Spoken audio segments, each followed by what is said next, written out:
The Articles of Confederation was a new type of government that had two levels, state and national, both of which shared power. The Articles of Confederation allowed the government to declare war, make peace, and sign treaties. The Articles of Confederation included reactionary and revolutionary ideas, but the interpretation of the Constitution led to the creation of political parties.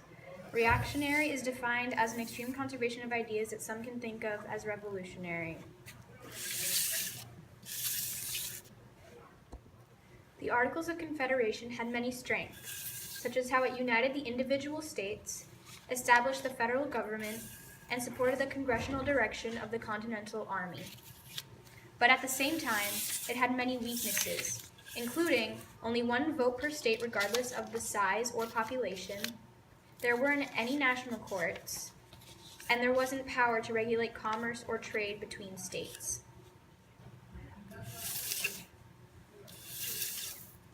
Shays' Rebellion caused panic and dismay throughout the nation. Every state had debt-ridden farmers who were protesting increased state taxes in Massachusetts. The rebellion awoke politicians and made them realize we needed a new constitution. The meetings that led to the Constitutional Convention were, firstly, the ones that James Madison and Alexander Hamilton called.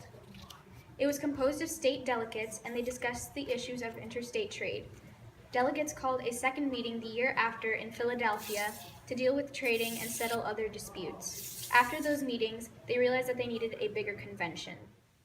However, many conflicts arrived once they enlarged the Constitutional Convention. Federalists wanted a strong government because of the Articles of Confederation being too flawed. On the other hand, Anti-Federalists wished for a weaker government to avoid having a government like Great Britain. Another conflict was that small states wanted to be equal with the larger states representation-wise.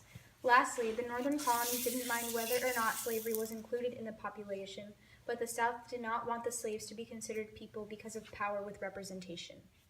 In the Virginia Plan, the number of representatives depended on the population.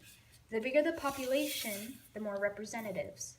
In the New Jersey Plan, each state had the same amount of representatives.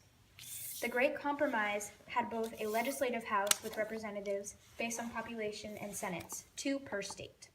When counting for how many legislative representatives each state gets, slaves only count as 3/5 of a person.